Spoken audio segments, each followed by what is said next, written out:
I've seen a flying saucer. You've seen one? Yes, Well, definitely. Unidentified aerial phenomena.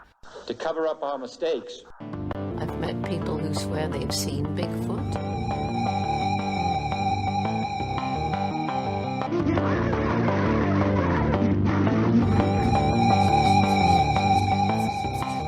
Join us for a journey into the obscure.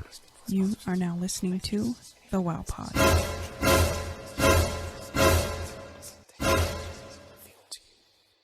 Before we begin, Ryan, from the Benson Gristmill ghost hunt, did you catch anything on that? On the SLS? Is that what it's called? Yeah, the big thing that I was kind of toting around. Yeah, a little bit. We had some interesting things happen. We only used it for a little bit because the battery drained really quick for some reason. We couldn't figure out why. But one of the cabins in the center, kind of the whole complex, we were in there, and I was with about 3 or 4 other people, and I was just kind of scanning the room, and then all of a sudden it picked up an outline of somebody kind of up in the rafters in the attic area, and it stayed there for probably, I don't know, a good 5-10 minutes while we were there, and then just kind of disappeared. I mean, you could move the SLS away from it and then move it back, and it would pop back up. So that was kind of interesting. Did you shine a light up there to see if anything was up there? Oh, yeah. I had a flashlight up there. I was looking. There was no one up there at all. So it was... No one that you could see. No one that I could see, exactly. Maybe no one alive, but yeah, you might have saw some... Oh, shit.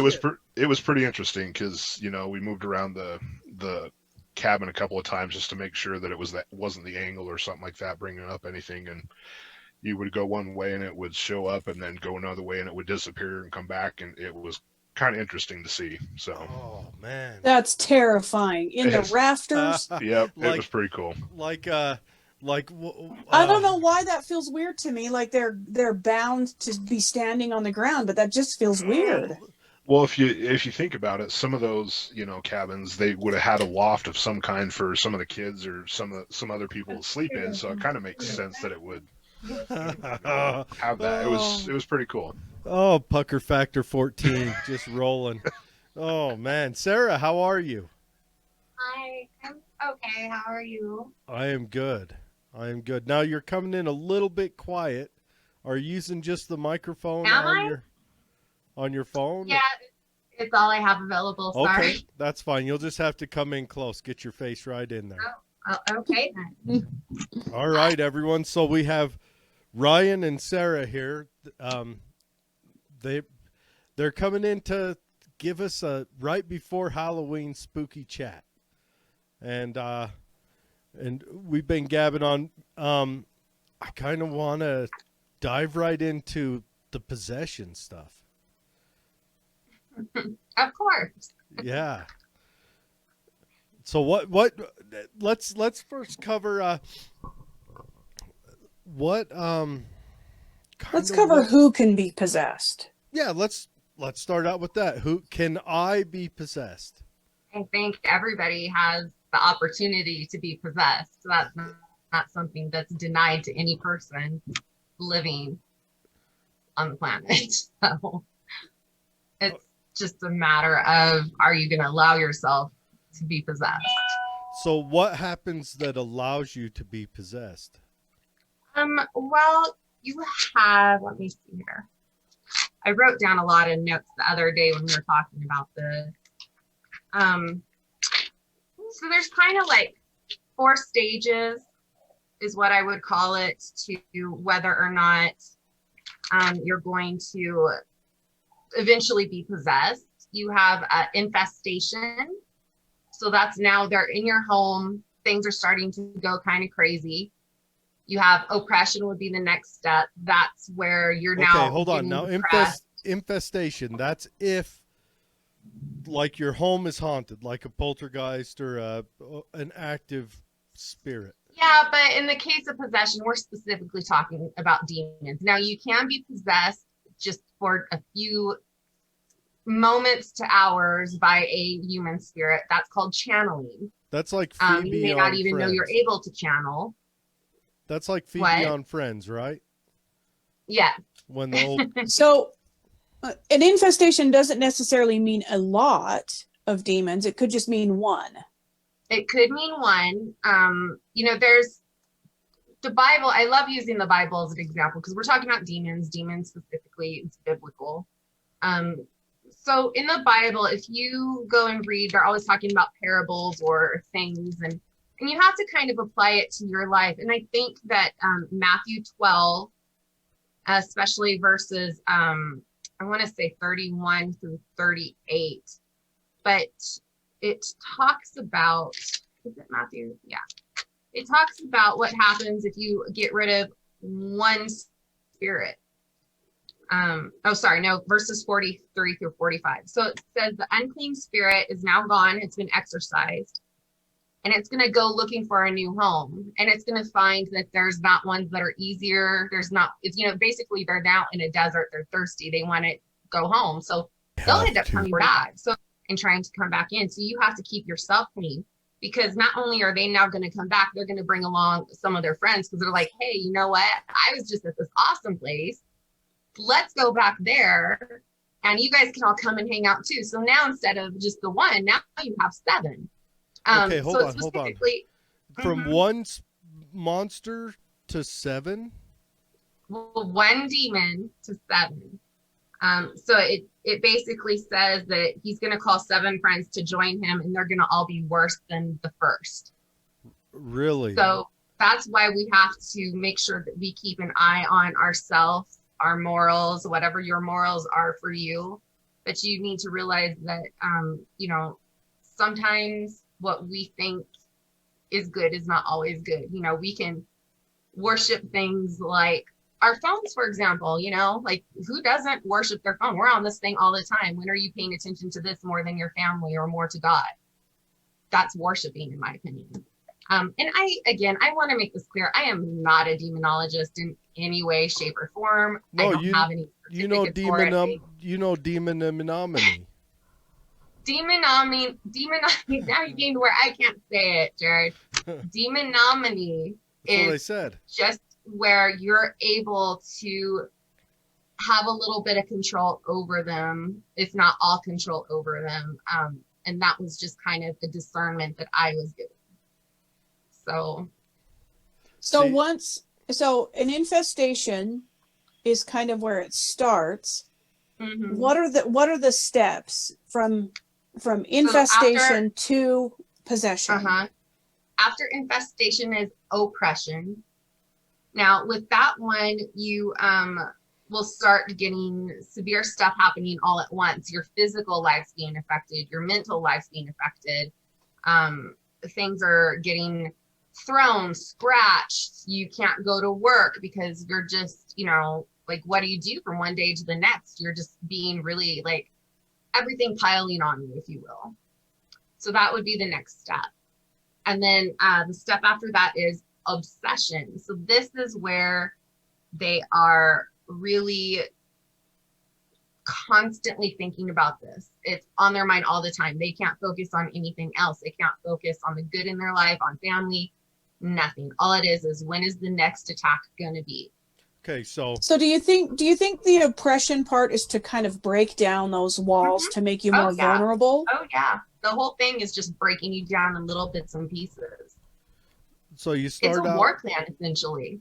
You start out with infestation or a haunting, and then it goes to oppression. That's where it starts beating you up and physically showing itself. And then you go to obsession, and that's where your focus is entirely on it. Yeah, you kind now of. Let me make this clear. Not all hauntings are demonic. Not all hauntings are infestations. I don't want everybody who hears this to think, oh, I have activity going in my home. It must be demonic.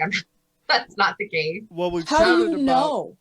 There are things you can do. I personally, if I were really concerned about it and things were going on, I would call somebody who's more knowledgeable about the stuff to come out and investigate. I'd have my house.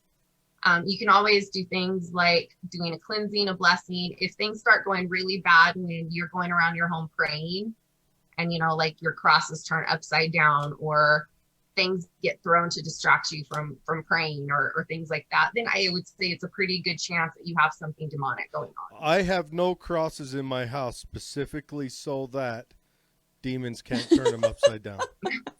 So that they can't be turned. I specifically for that. I have 0 crosses. I don't want in the middle of the night, here's some demon out there doing some minor construction work in my front room.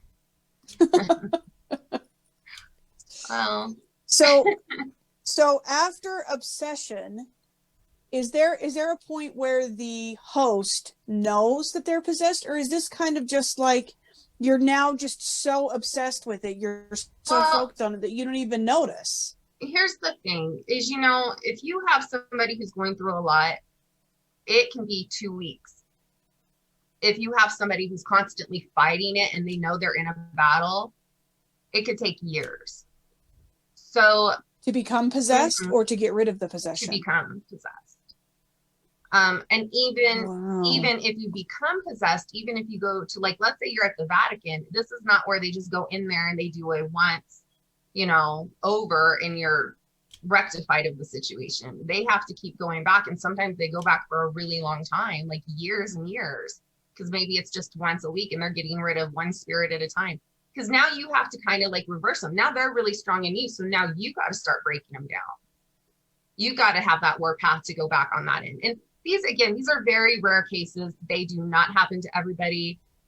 This is why the church will have people come out, verify it. Like, there's several people that come into the situation before even a priest will go in there.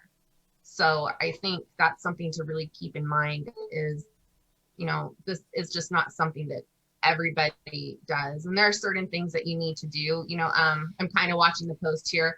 So Mary says, don't sage. And she's very accurate. Like, you don't want to sage. It's just going to piss them off. Things are going to, because now they're trying to get rid of me. They're just going to be completely pissed off and your home's going to go crazy. Is there a time that saging makes sense, that you should sage, or the way I understand it is sage has a tendency to be non-discriminatory. It just levels out all energy, both positive and negative. It makes the space completely neutral. So you're right there. So now you have a space that has no bad energy, no negative energy, or negative energy, no good energy, no love energy. Like, that's all gone. So after that, we always recommend that you go into the space and put something positive. Now, I like to go, I take my garden items and I make my own bundles. Very easy to do. You just tie them really tight and, hang them for about a week. Let them dry out. So you can do things like sunflowers and roses. So now the sunflowers, you have joy, you have luck. Roses, you have love. You can add lavender, and then you're going to be adding some, like peace and being restful and relaxed into that mix. I know Mary Heath and Jennifer Heath like to use dragon's blood.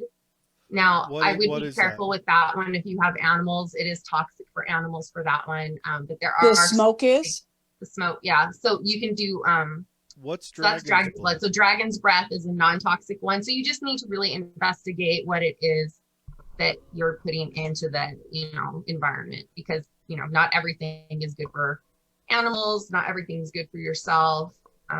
Where do you find dragon's blood? What is is it dragon's blood, or is it a type of? I mean, obviously, Jared, they go and they find the dragon that's down the block. Is it? Is it a weed? Is it? I mean, here's my question. If you're not supposed to cook sage, let's say I'm making a roast, right? And I garnish some sage on said roast. I'm doing a dry roast in the oven, laid out on the pan, everything, bone poking out one end, and I cook it too long. Did I accidentally, or I know it's an asinine question, but did I accidentally make my space open for monsters? Probably not. But I would say maybe you take a cooking class if that's Okay, so what is dragon? If this is an issue that your things in the oven catch fire smoke, we should probably start with a cooking I've got a class. faulty Yeah, oven. I was actually dating a guy once where I walked into the house and he lived with like 6 guys. You know, it was a total bros man cave. And I was like, what is, there's all this smoke in here. They were drinking, put on a roast because they were hungry. Went to sleep, passed out, roast completely burned up and just smoke it was just a hot mess in there. We broke up soon after, but You were like, he can't cook. Yeah, that was my thing. I was like, he can't cook. He can't cook. He sacrificed a roast. He's So out. Mary says that dragon's blood is tree sap. I'm just kind of watching the feed. So she says they let it harden to a resin and then shave it, and you can find it at $2 40 pack at Walmart. At Walmart, they sell this witchery? Yeah, she works at Walmart, so she knows she'll tell me all the time all the stuff you can go in there to get. It's kind of crazy. So you're walking through Walmart. There's the lady helping you try on shoes, the lady helping you in electronics, and then the lady that's helping you buy your magical confections. Which would be Mary. Yeah. Okay. By the way, hi Mary. Hi. Hi, Mary. She called me like 45 minutes ago and I was in a nap and I was like, so dead. Oh, okay. So Do you know when you're possessed? Do they know? Does the host know? You know, I don't really know. I know for me, when I had that incident where I did have an infestation, I did have oppression, and it was really bad. And because I do have psychic abilities, you know, I was able to go into my dream world and see exactly what was going on. And you just keep what ended up answering with more happening for things me I is- want to ask questions about. Okay. All right. So your Get myself in a experience pickle. Okay.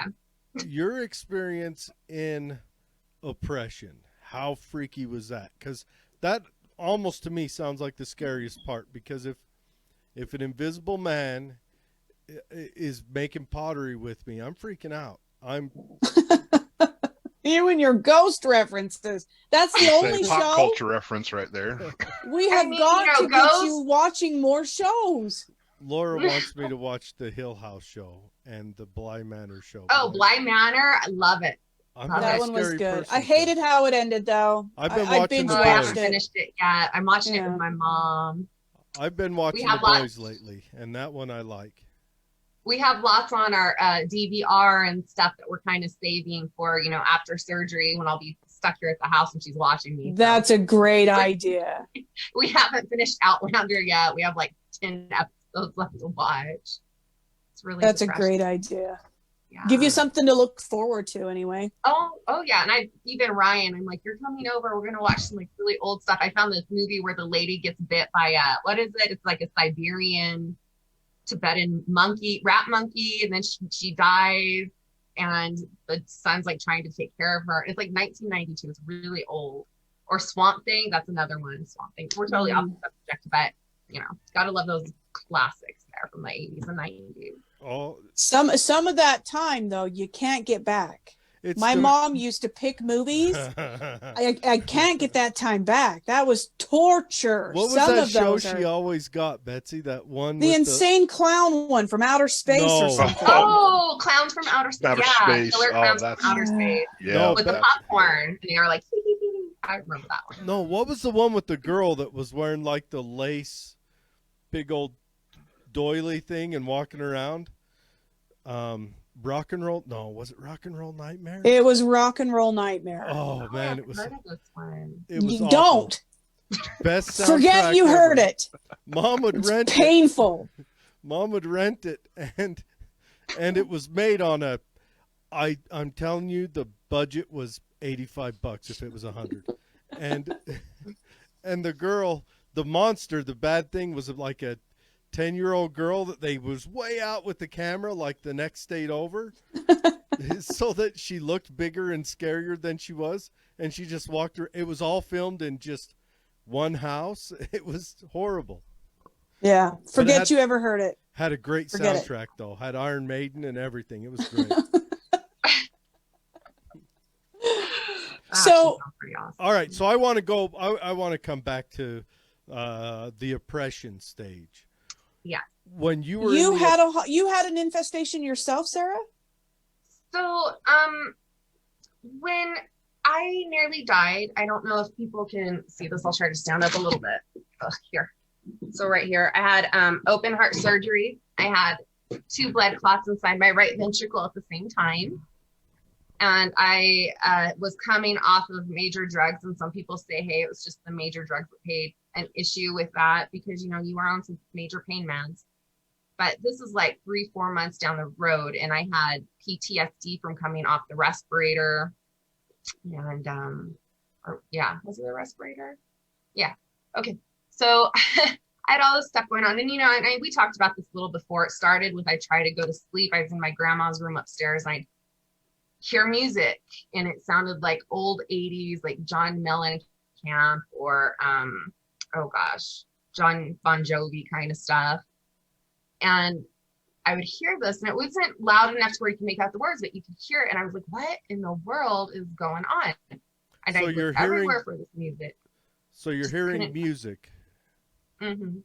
You're hearing John Mellencamp playing, and that's your introduction to being. It was. I mean, you know, which isn't the worst thing. No. Did you recognize it right away? I just thought I was going kind of crazy, actually, because I was just like, you know, I constantly hear things anyways. Like I'll hear some people just like, hey, how are you doing? And you can't really make it out, but you're like, what? Like it's like being in a crowded restaurant.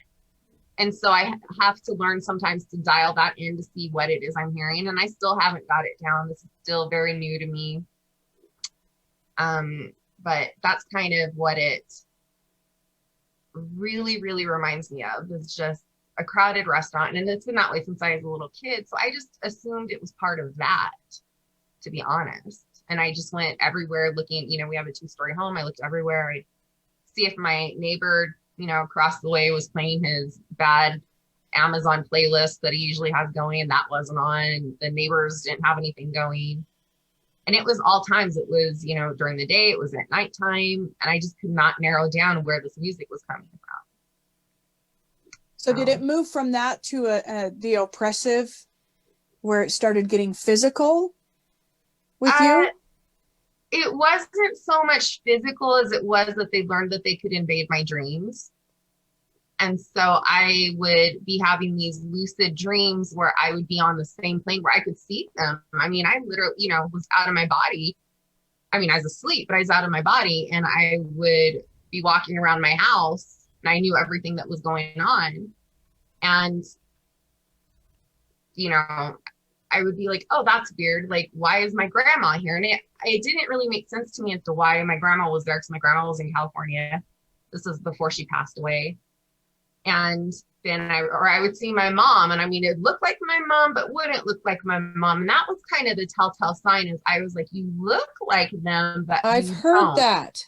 Well, I've heard that. Yeah. That there's just a subtle, they just can't get it right. Wasn't it there was Yeah. like Almost a right. pinky finger that was a different size or something really? Yeah, so that was with my grandma. She went to hug me, and I noticed her hand was kind of deformed.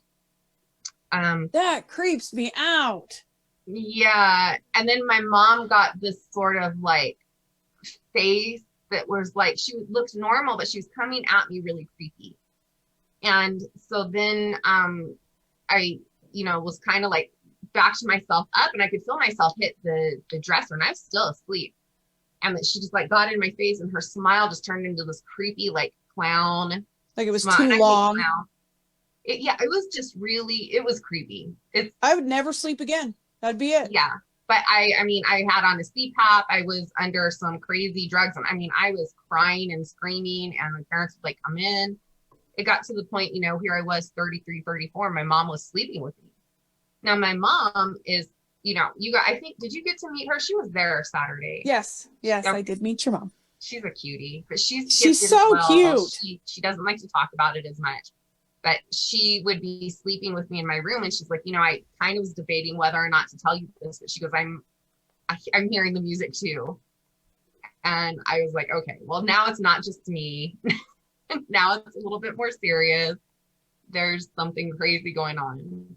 And I think it was kind of like in those moments where I realized it, that I really, I mean, I was one of those people You where, are literally at your most vulnerable after this surgery.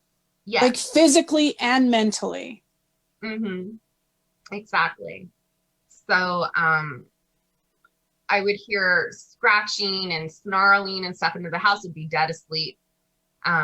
Just that kind of stuff. So it got really crazy. And I think it was at that point where I just started, like I said, I'm a churchgoer. I was in a place where I wasn't going to church. I had just moved here. I hadn't found a church I liked. But back home, I was a Southern Baptist girl. So I mean, we Baptists, I will say this, we know our Bibles. We read our Bibles. We study them a lot. I just got done with Catholic RCIA class, and they were kind of a little bit surprised by how much of the Bible I actually knew. And they were like, why are you actually in the adult RCIA? Like, we need to just get you where you can have your first communion be over with. So I just did that because I just wasn't finding a church here I liked. But it's just really interesting that, I have my Bible there, so I was able to just pull it out, and I knew where to go and to do things and to pray and to ask the Holy Spirit to come and help me. And then I had a really weird experience where in a dream, I stood up and I said, you're not going to do this anymore. I'm not going to be afraid of you. You have no power here. This is not your world. This is my body. It's not yours. And that's when the only thing I can say is like the Holy Spirit kind of came in, and then I was inside my lucid dream. I was removed from my body. So I'm now watching my body inside a lucid dream. And that's crazy enough in itself.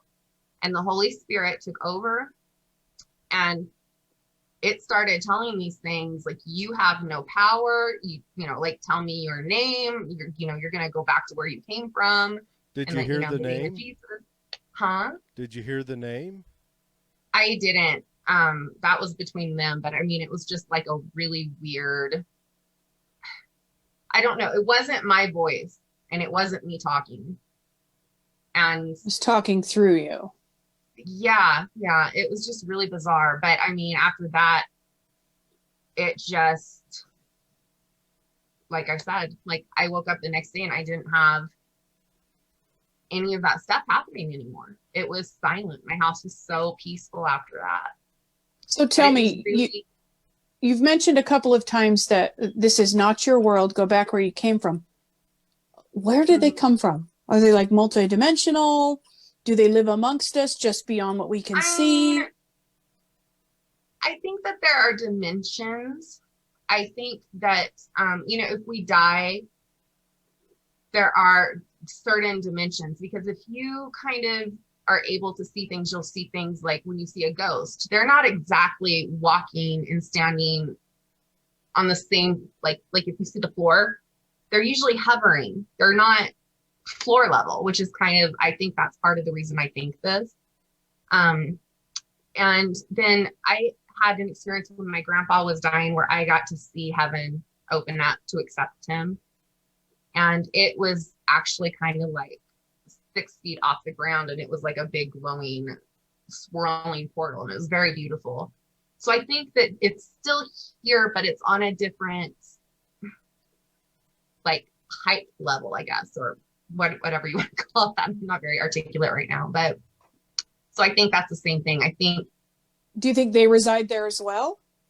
I think that they reside in their own little dimension, which is why they would call it hell in the Bible, but it's not on this plane, because they're supposed to be kind of like locked up underground. So whatever the underground world is for them is what that is. Now, we only have what we can take from the Bible. If you're a Christian, you have that information there, but it's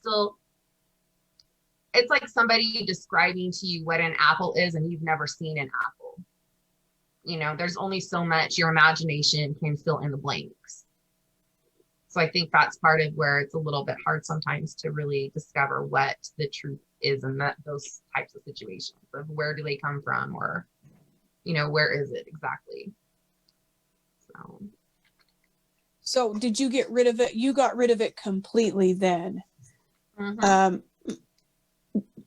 How, once you're possessed, does it take a really long time sometimes to rid the person of the possession? And then you mentioned that once you do, they can return with 7 more. How do they protect themselves?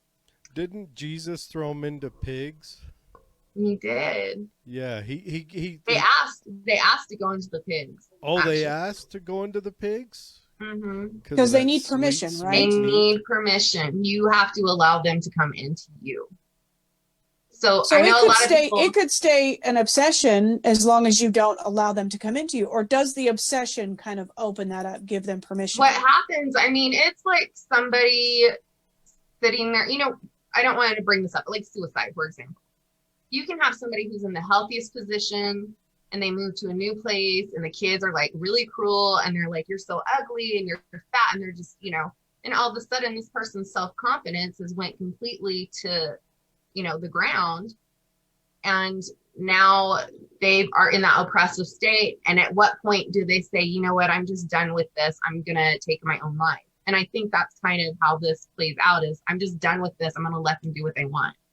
So I see. So they just break you down. Getting them to surrender, either to commit suicide or just kind of become a tool of the Dark One. Mm-hmm. What's their purpose? What is the purpose of possession? Just to have a body? I think some of it has to do with having a body, because, you know, there's only so much they can do out of body. If you have a physical body, there's a little bit more tangibleness to doing things, but also now you have control of the people around them. So maybe the people that aren't really seeing that are now being in contact with it. But I think also to laugh at God, because they've now taken a soul that belongs to God. And I think that's kind of the greatest slap in the face that they could do. Once you recover, so to speak, from a possession, if you recover, if you recover, are you ever the same? No. Do you think it alters you permanently? It alters you. It altered me, and I wasn't even possessed. I mean, it really does. What kind of altering did it do to you? Well, I was kind of in a state of like, well, I've seen some things, and maybe some of it's real, but I've never seen this. Once you see it, you kind of can't deny it. So when, you know, it's Pandora's box. Yeah, exactly. So it doesn't mean I understand everything. You know, I'm not God. He has his own understanding that's beyond ours. But I definitely have faith now because of it.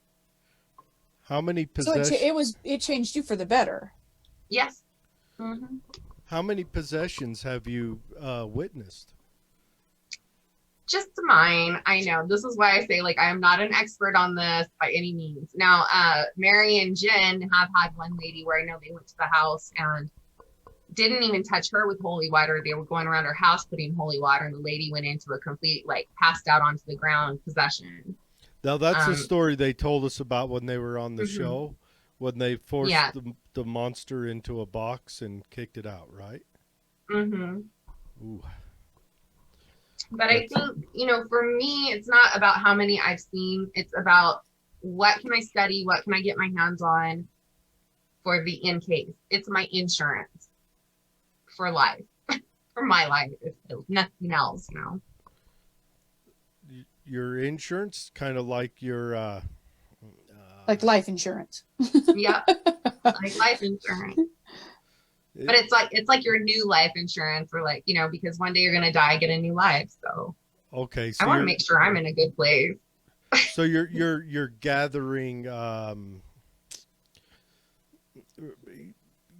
gathering positive knowledge and energy, so that in a new life you have a better opportunity. Sure. So Ryan, you're the guy that tries to explain what's happening versus something paranormal.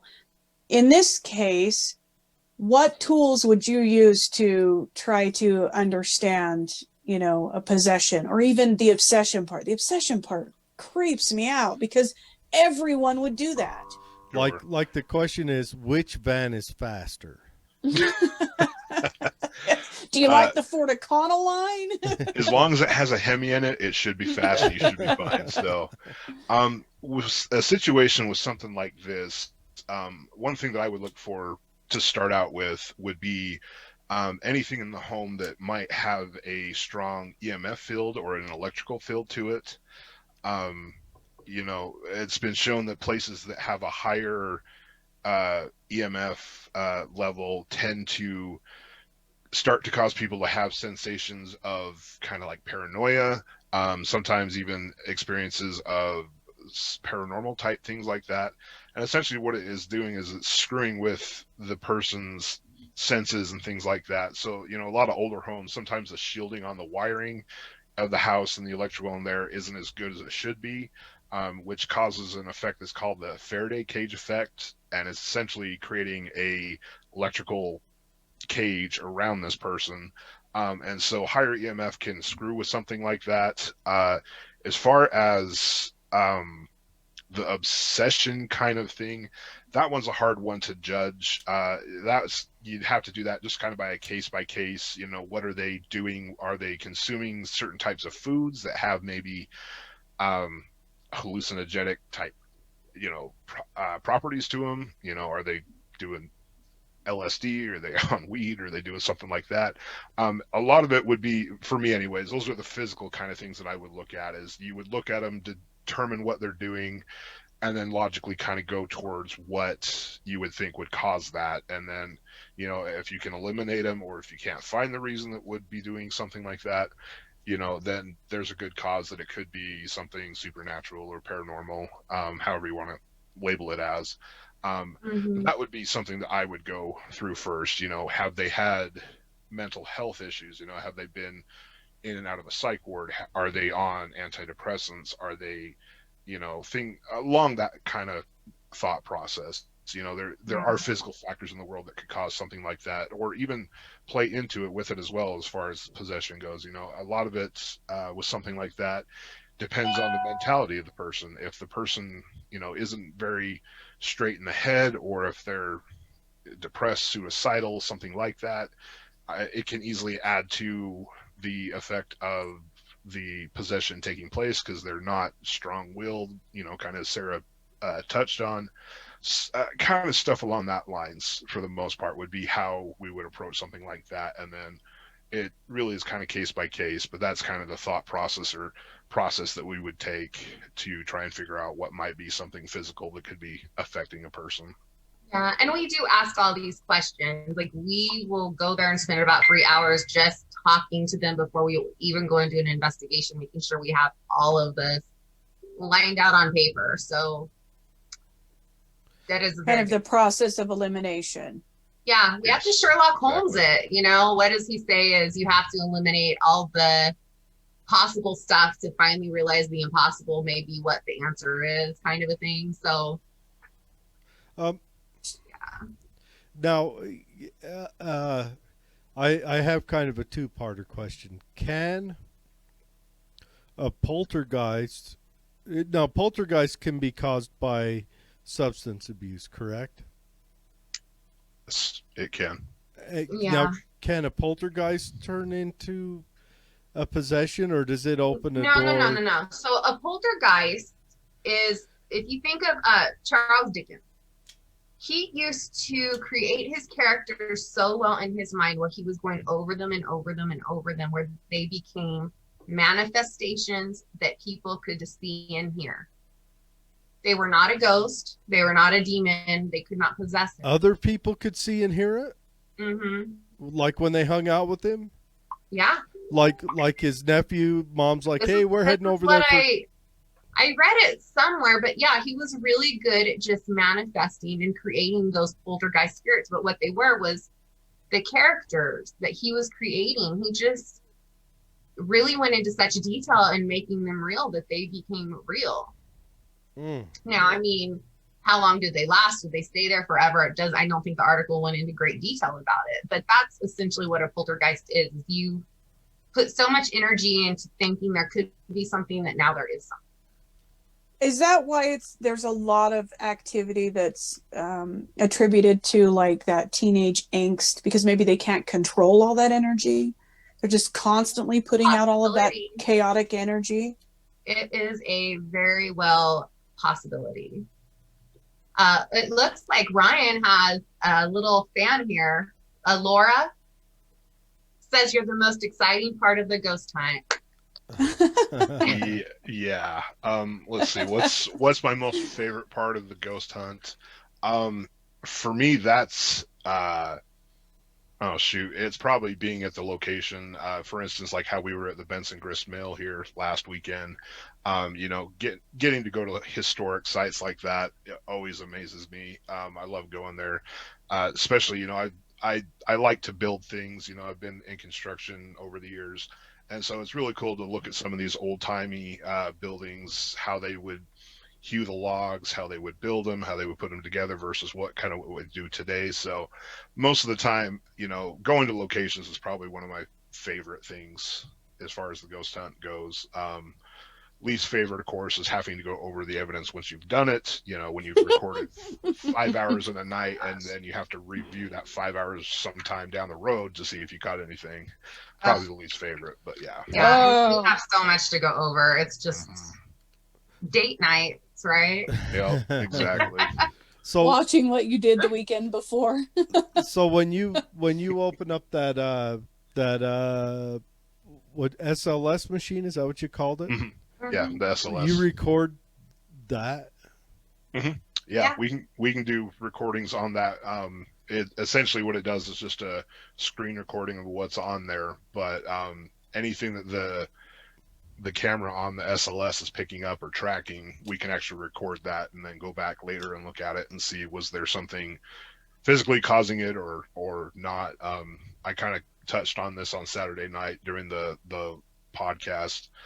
There was an instance when we were in the main mill, and on the main entry level there is a small replica of the mill that somebody has built, and I was on the opposite side of the room, and I had the SLS pointed towards the display, and from a distance the SLS was trying to read that as a person. It had the peak of the roof as the head, and then the slant of the roof was the arms, and then the main body was the rest of the diagram. So it's a cool tool, but it's also something that we have to kind of watch out because it can pick up inanimate objects and track them as somebody being a person, more or less. The best way that we get use out of that is if we can get intelligent responses with it, whether it's interaction with a person or moving across the room. So if we asked it to maybe walk over and sit in a chair or something, if we have a figure that looks like it's going across the room and then sits, that's an intelligent response. So that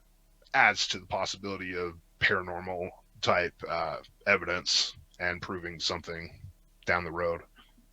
Now, when you said you were seeing something in the rafters in that cabin, did you try to get it to do anything, or yes, there were several attempts when I asked it to either go to a different side of the roof or come down, and there were 2 or 3 instances when it would shift from one side of the ceiling to the other. It was almost like someone kind of hiding in the rafters looking down at us, but it would move from 2 or 3 different locations, and it would also move with me moving in there as well too, to try and debunk it, to see if it was something that was just the camera picking up, but it was the same shape and figure from different angles, and it was showing up in 2 or 3 different locations in the rafters. So that was pretty interesting, to say the least. I wonder, I think it freaks me out more if something's hanging out above me.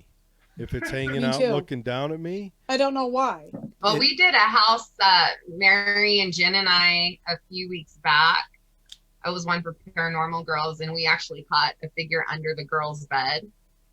You caught it under the bed? It was under the bed. And dirty. How many times have I told my kids nothing's under there? That's a dirty pedophile ghost. That's a terrible thing to do. In the closet or under the bed, off limits. I think it actually went with, she had a friend who had passed away. And so, I mean, she was happy to have the person there with them.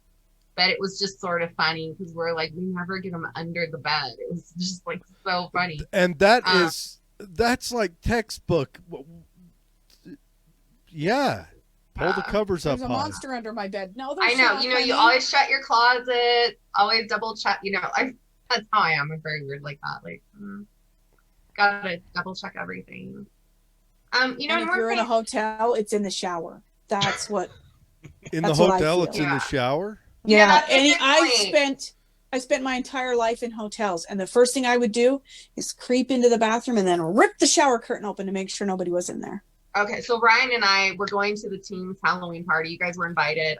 I know COVID's going on, you're probably not coming, but we have a hotel room tomorrow, and I may just have to take the SLS now and have Ryan make sure it's First thing you do, anytime you go into a hotel, where else are they going to hide? Closet. The only place a serial killer can hide in a hotel room is in the damn shower. That's it. So you check there first. Man, that's a. You know, one thing to kind of go back a little bit here in notes, and I know Mary brought it up too, is every religion, it's not a one all be all situation. We all have different points of views. There's always going to be some differences, some similarities, but what works for one does not work for all. And by no means, I just want to put this out there. Am I saying that you need to become a Christian or Catholic or anything like that?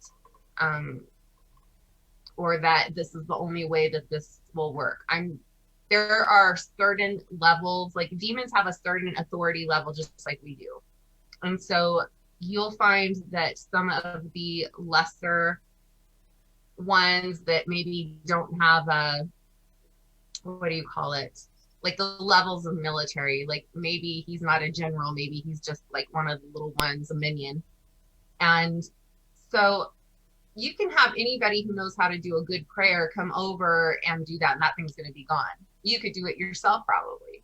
It's when you start getting these ones that are really high up there, that you're probably going to need to call in somebody that knows a little bit more, even than me, than Mary Jen. You know, I mean, you just never know what it is, and you just have to keep calling people till you find the right person to help you. Because now, so do the different demons from different religions kind of only respond to the prayers or rituals of that religion? Therefore, like the jinn would respond to Islam. Certain things. So there's a really, really good demonologist called, her name's Jimmy Lynn Darling. I don't know if you've ever heard from her. She is in California, and sometimes she comes up here, and she actually owns an occult shop in LA and stuff, and she's really nice.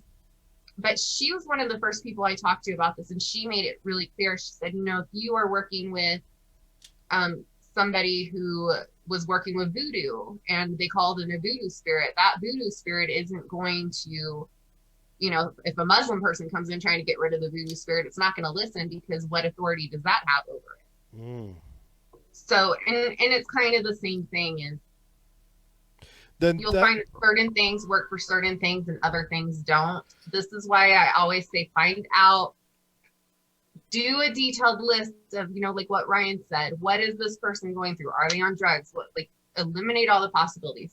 Go in, do an investigation. Do not try to solve it that night. Do the review, find out what you're dealing with, because you don't want to do the wrong thing and then go in there and make it worse and just say, okay, it's all good now. Bye. Yeah, the more information that you have with you before or in your pocket, however you want to look at it, is definitely going to help along the lines. You know, even if we've gone past the debunking stage and things like that, you know, a lot of it, their belief system, things like that, again, Sarah touched on this earlier, is going to play a big part. You know, if you know what they have dealt with in their life or what their beliefs are, that's going to help you at least either get them to somebody that can help them or help you get it to where it calms down or goes away for them. But yeah, the more information that you can gather, you know, one thing that really irritates me, and I know a couple other people, is when people come in to investigate or cleanse a house and they'll be there for an hour and they may sage or put some holy water on a house and things like that and say, okay, the house is cleared, you're fine. A week later, the activity's intensified because they've done Catholic rituals and the family's not Catholic. They could be Hindu, they could be, Muslim, anything like that. And so you got to be careful with that kind of stuff. You don't just go shooting from the hip on these kind of things, because it's not doing the family or the residents of the home any good if you're going in there and just stirring stuff up. I mean, one thing, at least for me, doing this kind of thing, is my main goal for doing this is to, one, investigate the paranormal, but two, to help families that are having issues. If people have experiences or they don't feel safe in their homes anymore, that's one thing that I want to make sure that when we're done with, they feel comfortable in their homes again, or we've at least helped them to a degree, because that's part of the reason I do this stuff, especially if there's small kids involved, things like that. It just makes it that much, more important to me to make sure that these people get helped. So yeah, and a lot of it has to do with how much faith do you have in what is being done. If I go in there and I put some crosses up, I mean, yeah, it may work for me, but if you don't have any faith in it, then you're pretty much just inviting it right back in, because if it's a worthless object to you, it's going to be a worthless object to them. You're pretty much just undoing everything we did. So make sure that whatever's being done is something you have faith in that's being done. So can kids be possessed?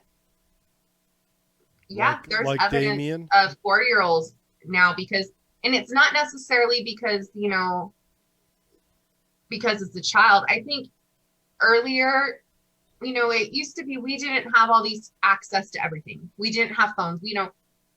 When kids were kids back in the day, they were kids up until, they were 13, 14, 15. And then all of a sudden something happened and now they've become a man. They started working with her. I mean, I'm talking back 1800s, 1700s.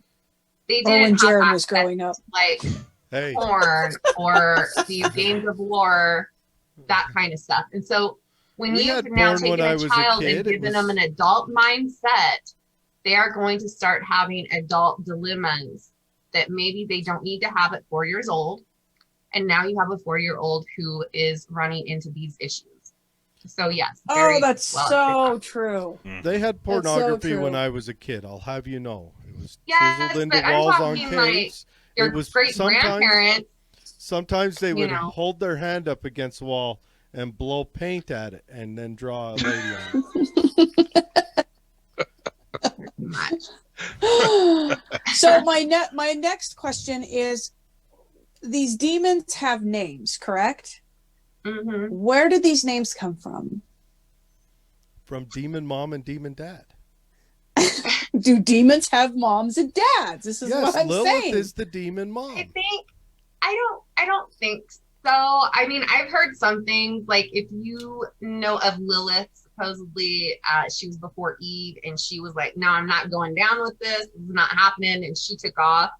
And I heard that she's the mother of demons, but I honestly don't believe that. I believe that demons were created at the same time as angels. It was like one big, wave of the hand. Now they exist.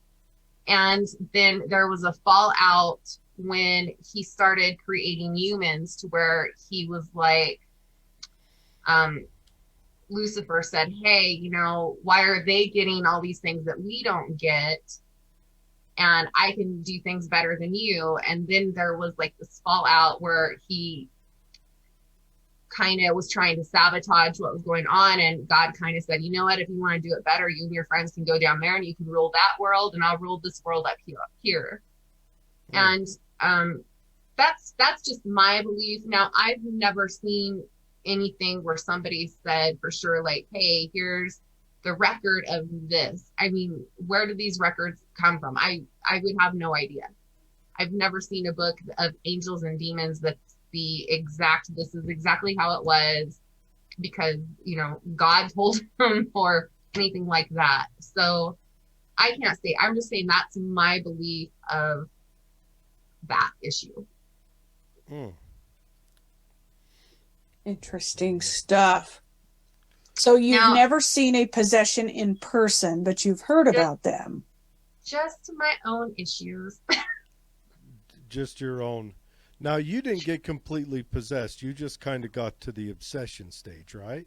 I was in a really weakened state, and I think that they wanted to take me out, and I believe that I have a greater purpose, and that's why they were like, hey, guess what? Look, she's kind of down and we can get in. That's kind of what I believe there. And I'm kind of terrified I have surgery next week. That may be another Oh, I bet. little moment. So, I'm already getting prepped up for that one. So what do you do to But, get no, prepped? it's really rare to come across one, but the thing is, let's say that, I don't necessarily believe in vampires, and they didn't back in the day either, but, you can find vampire kits. We were just talking about this the other day, where back in the 1800s, they had actual kits with like stakes and stuff because they were prepared for just in case. And so I think that's kind of why I am so interested in this, because you just never know in this line of work when you may come across that kind of thing. Sure. Yeah.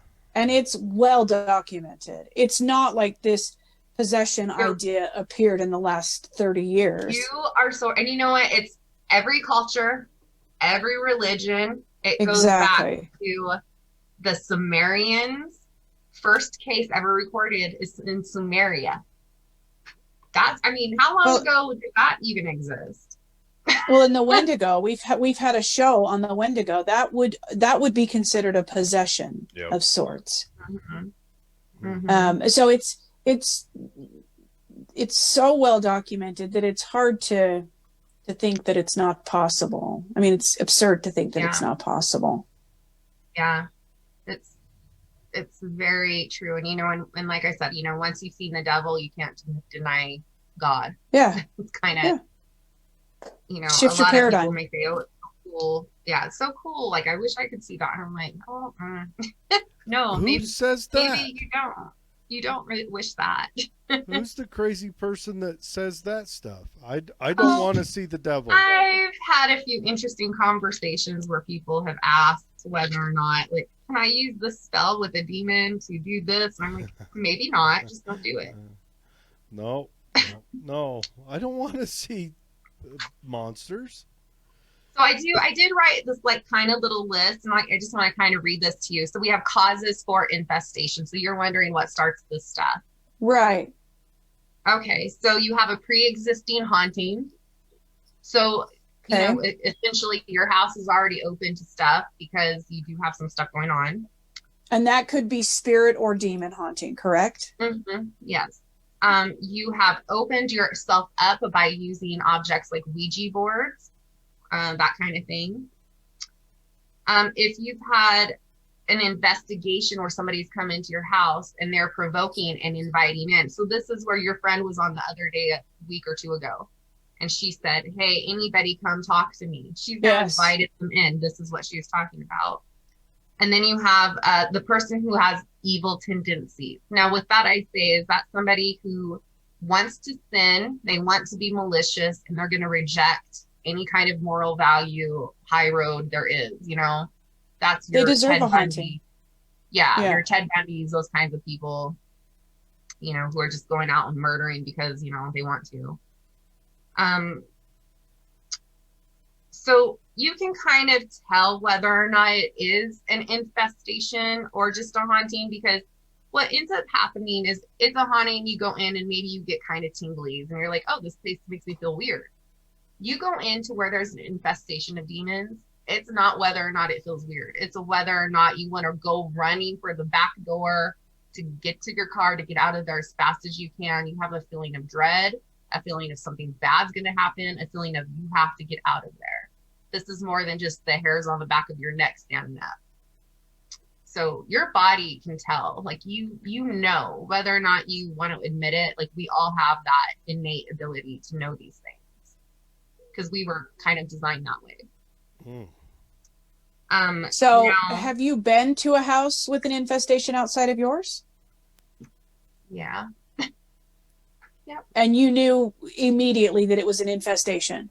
Mhm. Yeah, that's creepy. Knock on wood. Never been to one. Yeah, what's that like? To can you feel it like when you walk into the house? Okay, so this goes back to I already had my where it happened, and I was told you have the gift of demonomy. Demonomy.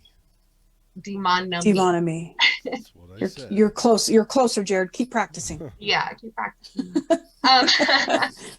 So now when I walk into a home, it's not necessarily that I've seen people that are possessed, but I have seen them in the oppression phase.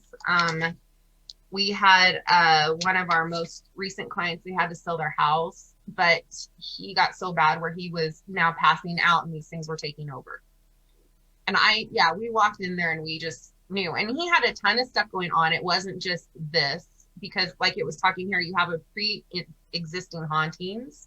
We believed that somebody had been in the home using a Ouija board. We don't believe it was their immediate family, but somebody within the family that wasn't living there.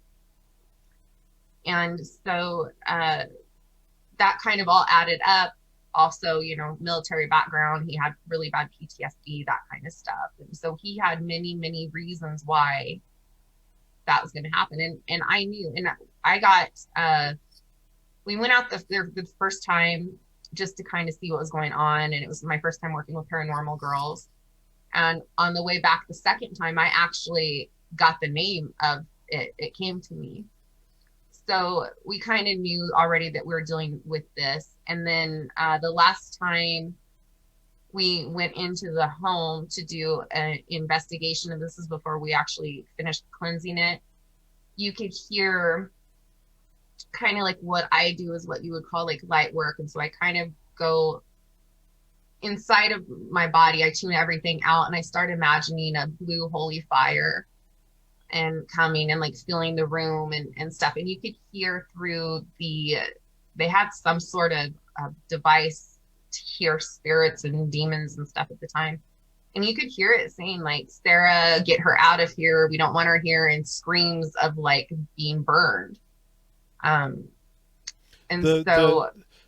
okay, so you manifested a weapon. And you could hear the demon getting burned and screaming, and you could hear him screaming through the device. I mean, Ryan was listening, and I was kind of tuned out. But he's the one that told me you could hear them, so he'd probably be better to describe what was going on with that because he was listening. You could live, but. Yeah, you could hear her name pop up several times, and the monster was a her. Well, no, saying Sarah's name. Saying Sarah's name, and it was different voices at different levels. It wasn't just one, screaming. It was, there were a few quiet ones, there were some loud ones, but they were distinctly saying Sarah, Sarah, Sarah. And I messaged him and I said, I don't know what you're doing, but you're pissing something off over there because your name keeps coming up over and over, whatever you're doing right now. So it was interesting to hear. I wasn't there for the investigation, but they did do a live session while they were doing it. And as things were going on, you could hear the name keep popping up over and over. It was. Yeah, pretty... I'll have to see on Paranormal Girls where that live feed is, and I'll send it to you guys so you can kind of. Yeah. Did that freak you out when you heard it was saying your name? I mean, no. I'm not one of those you people start that out run. that with I mean no, I'd have been like, hell yeah.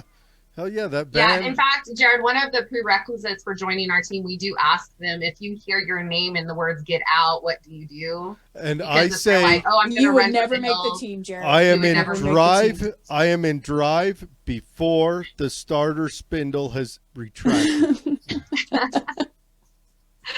Yeah. So, do demons, just like spirits, have both a feminine and or a masculine energy? So are there some demons that are like feminine demons? I mean, I've met some feminine demons. Sort of like, I imagine they have sexual parts because is it Nephilim? Is that how you say that? Nephilim. That's where the angels found the women. Yeah. They found the women so beautiful they were having sex with them. So they must have some sort of something going on down there, I imagine, because otherwise, How's Oh. that? Because you hear happening? that a lot in spirit investigations. They'll identify often right out the gate. This feels very masculine, likely a man. This feels very feminine, likely a female. I wonder if it's the same with like possessions. Like, okay, this one's some crazy lady. Mm. I mean, who knows, really, right? I Phoebe found was- in my case, like they were taking on the forms of female, so they were taking on the forms of my grandmother and my mother. I didn't see one that was coming up as a man, so you could very well be right. Did you have any like close men in your life at the time, like an uncle or grandpa or any of that? You mean at the house with me, or just in general? They came as your grandmother and your mother, Okay. and those are probably Well, People close to I'm- you. I'm really close to my brother, my dad, my grandfather. He had passed away in 2005. And So it I could have been didn't- any of those, but it was the yeah, they could have females. used any of those. And my mom was still alive, and my grandma was still alive, and that's what it was using. Mm. So And it wasn't weird. showing me the dead people, but I don't know. Since you first told me that it's just not right, I find myself like checking people out. Like, you all right? You okay? well, you all and together? you won't find that if they're possessed. If it's a human that's possessed, they probably look just the same, but you're gonna find their eyes are gonna be completely like black, almost Real like like just if dead souled. So there's a You physical can change. tell. if a You person's can tell. That's possessed, your they go physical shark-eyed. sign. The eyes are the windows to the soul. We've all heard this. It's very Yes. true. Or the windows to something else's soul. If you're And you may possessed. find that there's going to be people you're walking on the street and you're like, I got to get away from them. Chances are something going on there. You know, Mm. use Just your follow your kind of intuition. yes, use your gut instinct. Yeah. Yep. Run far, far away if you feel that. Your gut instinct is sometimes your best tool for anything. You know, it's almost It's the goes easiest to ignore. It almost goes back to I know, right? It kind of goes back to like the primal days, you know, where man was trying to survive, and they, you know, they could tell if they were being stalked or hunted or something like that. I think it falls somewhere along the lines even to today. You know, it's almost, if you want to call it, a sixth sense that people have. You know, when people think they're being watched and you get goosebumps or something like that. A lot of that, if you feel that, pay attention to those feelings. If you're uncomfortable around somebody, they might not be such a good person and you want to get away from them. So that's, you know, it's one of your best tools, whether you're just day-to-day life or, you know, ghost hunting or whatever. Yeah, that's your intuition's your best friend and best tool ever in any situation, really. So Yeah. So, Jared, have you ever felt like I have on many occasions, even complete strangers, felt like, okay, this is not a safe space. Jared, Mr. Lack of Intuition, have you ever felt like that? Like I should Ever? get away from people? Yeah, like have you ever been near someone and been like, yeah, this is not a good person. I cannot be around this person. But usually if they're acting shady, yeah. Just Never. you've never had where you met somebody and they make the hairs on the back of your neck stand up and you're like, I gotta get away from them. I suppose there's a few people I've met in my life that gave me a creepy feeling, yeah. Mm-hmm. See, Yeah. of intuition. There it is. See? Well, and we know this. But they So, all I mean, did creepy for those stuff. of you that don't know, Jared says he doesn't have a gift, but we had one of our co-team members in there, and they were giving them the doll that Betsy had. And right as I was typing, his name is Fred, they signed off. Jared and said Jared Fred. signing off and said, "Drop dead Fred is his name." And I'm like, oh yeah, he doesn't think he has a gift. He does. Well, And by that's the way, because Jared, a person who can come up with names, that's a rarity in this field. I True. came up with Drop Dead Fred because it was a show that I loved when I was Yeah, I younger. remember it. I watched that movie. Yeah. Show was great. And the doll looked like him with the crazy red hair. Yeah. And now it's up So, to antics at Nate's house. yeah, Yeah, I Nate's know, so right? good. I just got him. He knows this, so I'll tell everybody. But for his birthday, I bought him. We did Needful Things, and they had some voodoo dolls things. It was like a little box. You open it up, and there was like hair and a little voodoo I doll. saw and I was like, that. I'm not taking that home, and he wants it. So for his birthday, that's what I got him, was the one with the hair. How And you Grant got in that holding on. freaky box? The Yeah. pincushion. Well, it was a wooden voodoo doll. It was like a wooden thing, but it had hair in it. No, I was just like, no. And When- Nate wanted it. So happy when you- birthday, Nate. You need to come out to the Donna Reed Museum because they've got Oh yeah. the hair lattice work. It's like a hair doily that they Oh, use. yeah. I've seen that at what is it? There's the one haunted. It's actually listed as haunted and by the government, the Whaley House in San Diego. If you guys ever get a chance, it's an old The town. It's government really cool. listed as haunted, It's the most haunted place they've ever encountered. It's actually listed as haunted. like the by Department of Ghost Yep. Affairs. Is it all up in there? Like, It's really, when I walked through it, I was just like this. I was like, a little girl died in this room and she ate arsenic. And then I just kind of was like saying to my sister-in-law. And then he was like, yeah, there was like a little girl. She's about 4 and she found a cookie on the ground and she, behind the chest and she ate it. And it turned out to be arsenic. And I'm like, oh my gosh. so you said You know. that when you walked in, and then Yes, it turned out to these be were true. like my first experiences, but maybe I might have a little bit of, psychic ability. Is that where they train Mulder and Scully No, I doubt it. for the I government? highly doubt that. Oh my Did you gosh. guys want to know about the outward signs of oppression? Yes. Yes. Yes. Okay, I thought maybe you want. So you have heavy objects being thrown. You have knocking, banging. It's in 3s. That's they like to do kind of to mock the cross and to mock the Holy Trinity. So 3s. Religious objects are desecrated. You'll find crosses being burned, turned upside down, whatever it is they have to do there. Your animals are sick, scared. There's rotten odors that smell like sulfur. By the way, you guys, hold on one second. My room's a mess, so just kind of ignore that. But I wanted to show you, I picked this up at Synchronicities. This is brimstone, sulfur. I Oh, don't know if you can see Does too it well. smell like sulfur? It does. It has sort of a rotten egg smell. smells like a I big just old thought it was fart. really cool, and I kind of wanted to have it so I knew what they were talking about, so I could tell people. So you brought Um, demon like pillow into your house. Now my hands like. Yeah, freaking I much. lived in Soda Springs. There is a natural sulfur spring there. Yes. Let me tell you, you can recognize the smell of sulfur from any other smell. Right? And when I just can't imagine like those people in England when they would get sick, they'd go to like Bath, England and stuff, and it was supposed to be, like all Yes. sulfur, and they were drinking it. Yeah. Delightful.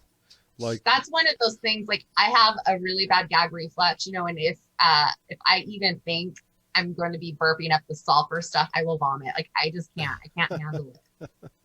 So drinking that, no. Amen. So you Smelled it. smell that, or kind of a rotting smell? Yeah. They mimic human voices, so you'll hear I don't like that at all. you'll hear your father, your mother, your daughter, whatever, saying your name down the room. You'll go there and you're like, "Did you just call me?" No. This was happening in the house where the guy was passing out. They were hearing each other. It's always flawed. So there's always some sort of flaw. We've talked about this. Their voices, if they mimic a voice, again, it's also flawed. It's either going to be too high or too low, but it's going to sound just enough like them that you think it's them. so it's just going to be a little bit off. You'll have growling, gnarls. Prayer makes things worse. It gets really bad when clergy are called in. And then you have physical attacks, so psychologically, sexually. So this is your succubus and incubus. You're now being raped by demons. And they say a lot of times it's kind of nice. And they're like, oh, you know what? Like, this isn't so bad. I'm going to enjoy this. And then it turns into all hell breaks loose. So that's like Ray on Ghostbusters.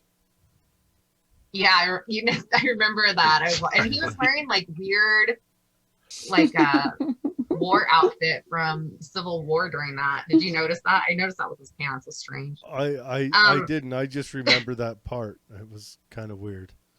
You'll have levitation of not only objects but people.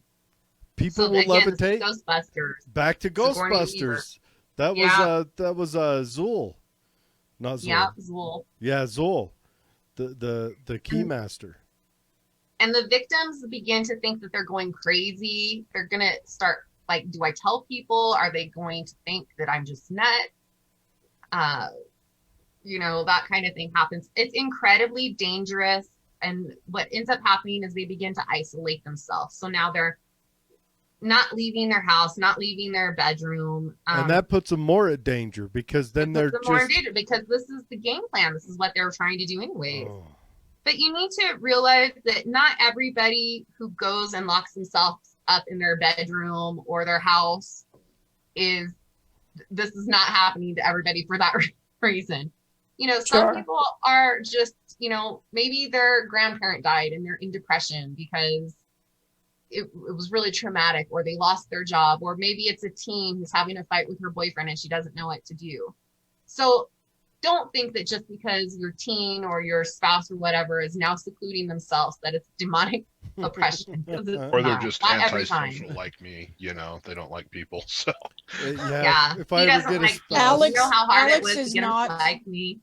if I ever get a spouse, I'm just gonna walk around with holy water every time I see her. Give her an old whip of it. The number one thing is if you see people who are getting to where these things are happening, get a medical attention first. Don't seek out paranormal people first. Get medical attention first. So don't start screaming.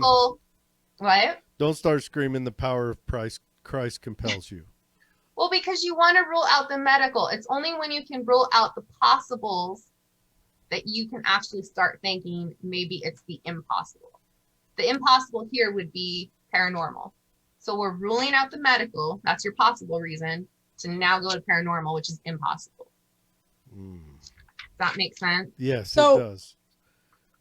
It does. how do you, say, just an average person, protect yourself from this initial infestation? So I'm going Are to tell there you what I did. ways? There are ways. Not always work for everybody. There's not one right way. I will tell you what I did. Again, you have to home. believe in it as well, right? You have to believe in it. And I'll tell you what I did with my home, and not everybody does the same thing. Some people just imagine a big ball of angelic bright light that says, keep everything out, this. I started by putting mezuzahs on. Those are Jewish little door things, and they represent when they put the blood of the lamb to go over the houses and to leave the people inside those homes with the blood of the lamb on the door safe. So I started by putting that on all of my entry doors. So I have one on every entry door that goes to my backyard, or exit door, whatever you want to call it, and everyone that goes to the front. What does it look So, like? You can get different ones. There's some that are like little scrolls. Mine are just metal, and then it says that God is going to protect this house.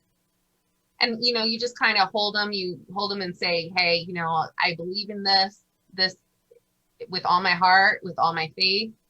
And then you put it up, and that's protection there. The next thing I did was I had silver crosses. I had 4 of them, actually 5. Sorry, I had 5 silver crosses. So what I did then was I used holy water, and I made sure, again, I cleansed them. I held them in my hand and said, you're going to protect the corners and the house as, a beacon, a sign.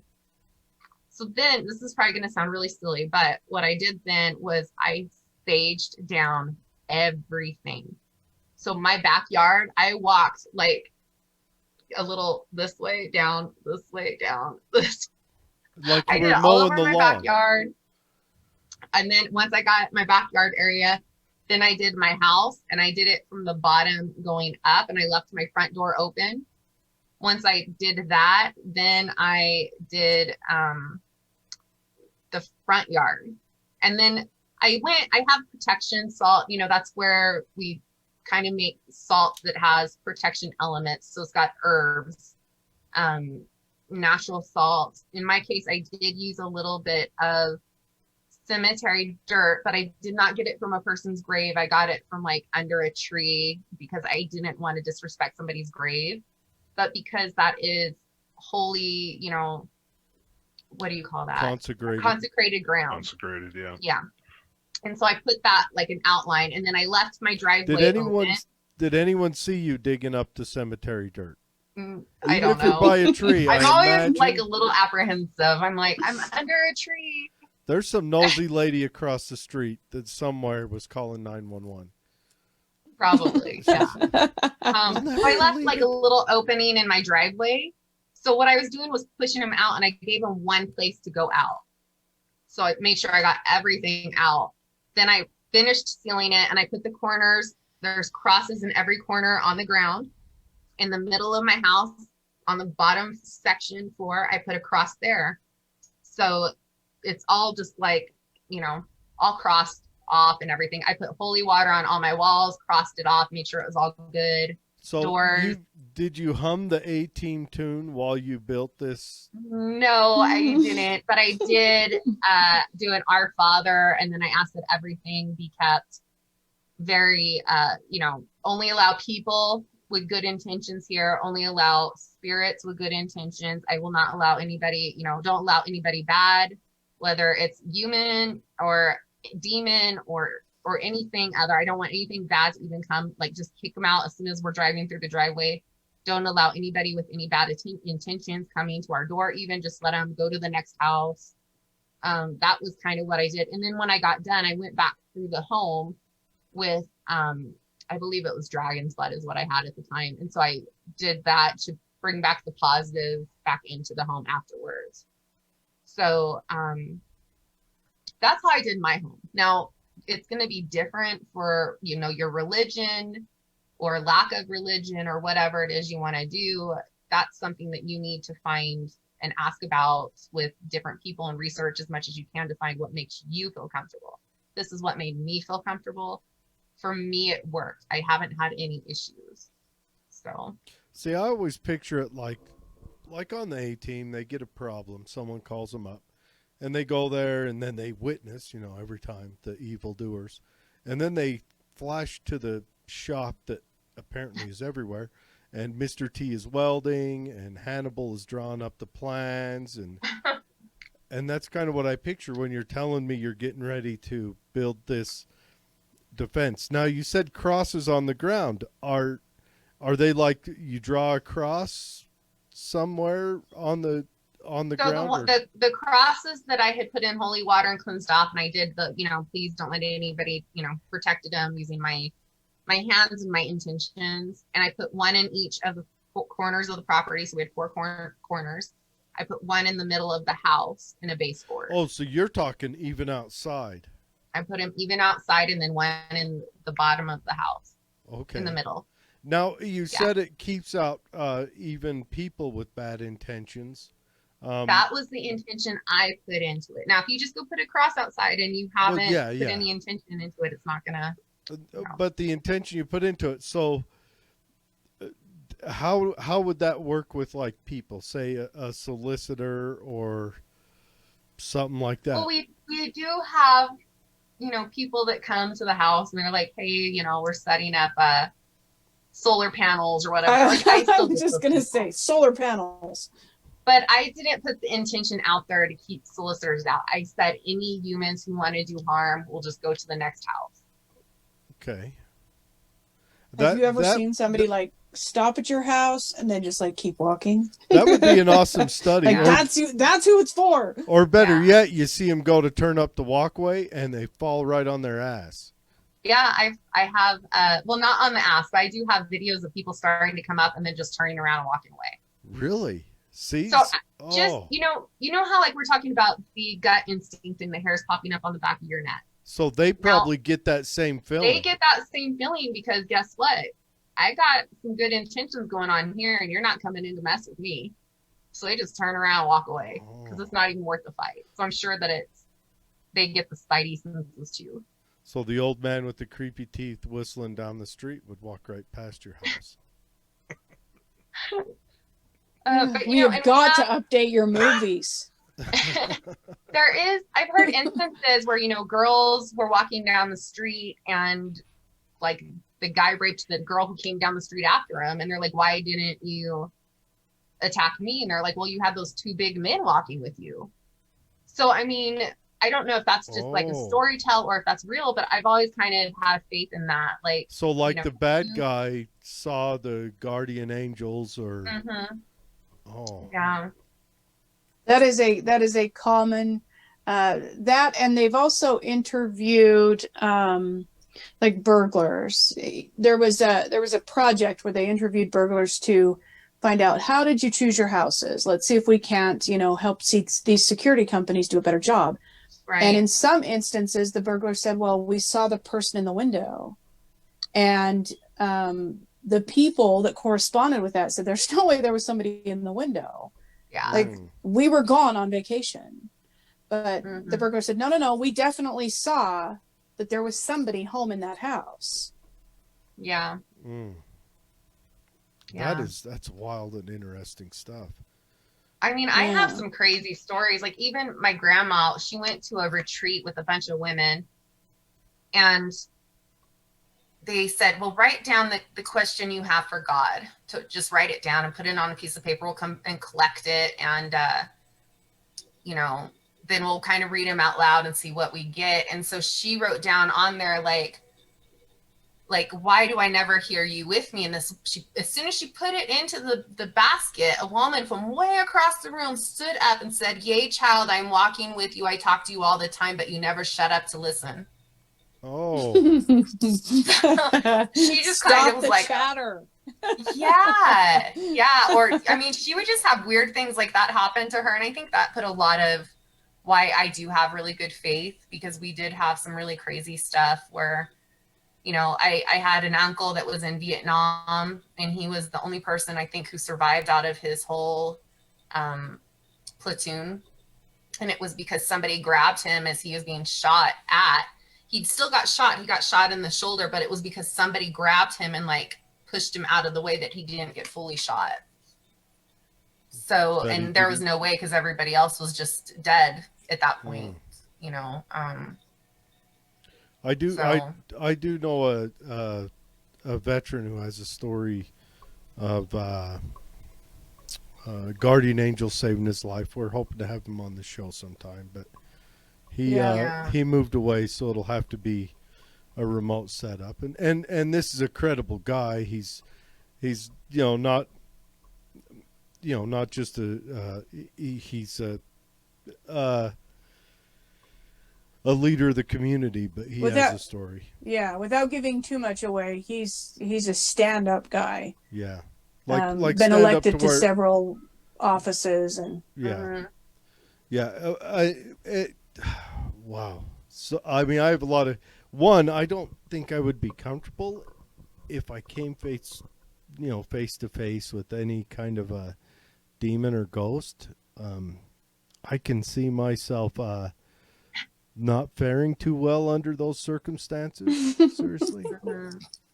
I mean, I'm not a fraidy cat in life, but I can see myself, because the tools I have, they don't work with that stuff, I mean.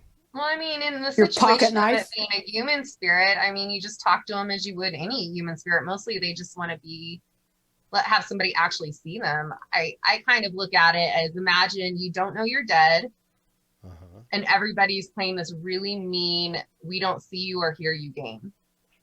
That sounds like being married. About year 4. Well, that's disturbing. I'm just kidding. I never made it to year 4. I've never been to year 4. He's just heard that's what it's like. I've heard told. Yes. Wild tales. Now, awesome. Now, last night we were talking. You were saying that. Well, just a minute ago, you were also saying you've been on another home event where you've gone and tried to help out the homeowner with whatever they've got going on. How often would you say you get calls like that? As far as hidden realms, we don't get them a lot. Well, yeah, but we are very few. Now, paranormal girls, they get them all the time. I mean, they're kind of like, they're booked out so far into November and December, and with the holidays coming, because you can only do, you know, maybe one a week. It's too hard. It's exhausting. And you have to work. We don't get paid for this job or hobby, whatever you want to call it. It's not a paying gig. You're just helping people. Do you We're guys just running out, putting our time there? Yeah. have you guys ever thought about dressing up special for when you go over there, like lots of beads and dressing up like a little person for Mary? Oh my gosh. Did I say it right? Didn't say it right this time, but it's still like, should you be seen? Did I say well? No, because on Poltergeist, you wear a lot of scarves and beads. Like the Avon lady comes by your house and leaves empty-handed of her goods. She leaves with a full pocket of money. So there is somebody in the community, and I'm not going to say names, but there is somebody in the community who does wear a lot of eye makeup and scarves and beads. Yeah. And it's sort of funny because everybody said, hey, when he said that, do you think they were talking about that person? And I was like, I'm going to ask, I think I did ask you, do you know him? You said no, but it still matches to a T. Do I ask if I know this person? I've not met them. I've just only seen them on Facebook and stuff, but it was just kind of funny. I don't think I know them, but if I think it would be more credible if you showed up in like clinicians' coats and. No, for me, it's you guys are it's more scientific than you are me. Yeah, I mean that would be really cool if we all had our own little, onesie uniform that we zipped up like Ghostbusters and had our logo. More mechanics cover all. And of course, everybody's neighbors are asking what the heck is going on at these guys' house. Yeah, you show up in Is this the next Breaking Bad or something? Suit. It looks like we're ready to go hunt for rats or something. Like they'd be like, "Oh my! Like what's wrong? They have an infestation." See, here's my especially during COVID. Here's what I imagine. The main color is going to be a purple, right? So like a purple blouse, flowy, scarves on. They don't have to necessarily complement or even come close to matching the purple, because the more shock and awe, the better it is. And then beads and necklaces with stones all over it, and bracelets, and maybe one fingerless glove. And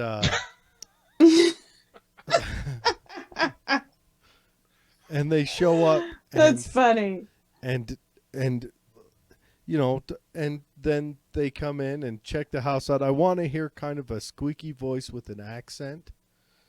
I'm thinking some kind of. Well, we did have, so one of the houses we recently did, they are from like Pakistan, I believe. And so what was interesting is, we get used to hearing a lot of like Native Americans will come through. You'll get a lot of Germans or French people sometimes, because of the 1800s when people were coming in. They were coming from all over. Did they have the Fraley cuffs? Well, I mean, I didn't see them, so I don't know. But what was interesting is on the spirit box is we actually had Pakistani accents coming through, and I've never heard that before. So it does get very localized to who, the people are, which is really interesting. So the house was Pakistani, and the haunting or the residual whatever had the same accent as them. Yeah. And that goes to show you, because the spirit box picks up, like when it's not a ghost talking, it's just radio waves, right? Yeah, but how? There's no Pakistani radio. How would you maneuver that to make it be like, we know exactly what these people, you know what I mean? There's just, I don't see a way, and I wouldn't know a way for it to happen. But it's just, yeah. I was just really amazed by that. It could be the intention of the homeowner, victim, whatever you want to call them, or not the intention, but the traditions of them bleeding through, Yeah, and it was really interesting. I didn't, we always say make sure when you move to a new home, make sure when you buy pieces from antique shops or get hand-me-downs, touch them, feel them. This goes back to, what was that word? Demonimony. No. No? Psychometry. Oh, psychometry. Psychometry. You're letting your body tell you what's going on. And so what was interesting is they told me, and you're always learning something new, is so with their traditions, they're not allowed to actually take antiques or anything because they believe that bad spirits come with these items. Oh. So everything they buy is new. And I had never heard that. It was really fascinating. And it goes a lot with what we tell people is make sure you're touching it and figuring it out before you take it home. Oh. Yeah, like that goofy doll I gave to Nate. Yeah. Fred. I knew right away, but I still had to buy it. It was kind of weird. It's that. Yeah. Yes. See, that's wild. Now, you've also told us a story of kind of lighter possessions, just where this, I don't know if it's a possession or kind of an obsession with items. How common is items? that? Yeah. Yeah. So you'll find that people will go to something and they'll like buy a doll and then they have to hold the doll and they're holding it. It's their baby and they're just, Why am I picturing Nate while you say this? Why are you holding it like that? Should I not picture Nate while you say this, or is Nate kind of implied in this? Nate just has him sitting on his little, what you might call it, mantle kind of thing. He doesn't. I've never seen him, like this water bottle, like cradling it, or not like, oh, look at, I've never seen him walking around like that. They're just literally like sitting. Yeah, and then George has to have his legs crossed because, George is very particular about what he's got going on. When Nate told me that George cruises through the other apartments, I was so happy I was not Nate's neighbor. Yeah, and it's like a low-income disability place that he lives in, and I was just thinking, oh, hell no, that would make me so upset if I lived there and all of a sudden. Oh, yeah. And I've been at his place where I was like saying goodbye, and they have like these really nice little areas for people to come visit. So they have chairs sitting there, and I looked, and I was like, oh, there's a lady in blue sitting at this chair, and I looked back again, and there was nobody there. So, I mean, I've seen people there at this complex. Oh, my gosh. Yeah, it's a good thing that Nate's a bold man and knowingly moved in there. I would not function well. Yeah, Nate's a great guy. I haven't seen him as much lately, and so I miss him. Yeah. I was glad he came out to Benson. Oh, yeah. I wish I could have came. I really do. I would have loved to have come and hang out with everyone. Bust out it was some bad interesting. Jokes in person. We're going to do a whole show where we kind of unpack that. But on a side note, it was interesting to kind of just see it in action, to kind of see the flow, the setup, the way that they interact, and everybody's personality. They interact differently based on their personality. Mm-hmm. Mm-hmm. It's so unscripted. It was cool to see that, because you only really see, like these ghost hunter shows where you can almost see the teleprompter flashing off of their eyes as they're, speaking what they are speaking. But this was very unscripted. And I imagine they've been doing it so long, they probably are so used to having that they don't even need a teleprompter. It probably just is like their automatic thing. It's just a normal script they say every episode. Well, and you can tell Jennifer used to be a school teacher, because the way she talks to them, talks to the spirits. Yes, she's like her daycare I don't think days. she was necessarily a school teacher, but she was like a daycare teacher. Yeah, they're the same thing. She was respectful, bossy, I guess is the word to say. Yeah, she commands a room. Yeah, she was like, "This is what you're going to do now." Not will you do this? It's like, do this. Do it now. Yeah, and we have to, like, in situations like that, it's great when we do little small things like at Needful Things. We can just be like, hey, you guys, like, go where you want, do what you want. Maybe we'll switch it out, see how we feel, which is great. With bigger events like this, we need to be a little bit more what do you call it, together, tied together, and try to pair people that are going to work well together, but also pair people that are stronger with people that are weaker so that the weaker people can learn from the stronger people. So you would tie me to somebody who would not run away and not get into a vehicle and drive off, or somebody who. Put you like with Ryan, because Ryan's a really big guy, and I think if he's not scared and you are, at least you have a bigger guy that can stand up to him or could tackle you. Hey, yeah. Ryan's Dead built like a tracks. bear, like kind of like a silverback gorilla. So yeah, you'd probably be okay. how's his hearing? Because can he hear footsteps as they run away? Ryan's like, hey, I hear something. You hear me down the street. Oh yeah, what's that? I've actually had a situation like that made me laugh. This is when I first started getting into ghost hunting, but it was actually out at Bower, kind of nearby where you guys are. Yeah, I used to play paintball out there all the time. Yeah, we were out there doing an investigation. Just a bunch of people. I think it was a class through the Granite Peaks Continued Adult Education or something like that. Anyways, there was a group of us walking around out there, and there were 3 guys that kind of typical jock type scenarios. Anyways, we were walking through kind of this open field, and there was a small or a grove of trees or something like that. Anyways, at the beginning of the night, the guys were saying, "Oh, this shit's not real." Da da da da. Sorry, I don't know if you can swear or not on the. Oh yeah, on you're the fine. Anyways, we get walking towards this grove of trees. All of a sudden, there's just this big explosion of sound. Well, it happened to be there was a deer that was laying down in there, and we had spooked it, and it went running off. And I was ahead of these guys, and so I went to turn to tell them what had happened, and those guys had booked it 100 yards the opposite way. I mean, like that, before even seeing what it was. As soon as something happened, they booked it. We're not scared. I gave them the worst crap the entire night. It was the greatest thing. It's just like, where did you guys go? And yeah, I walked back to the vehicles like, oh, I'm not scared about this. Ha ha ha. Yeah, it was.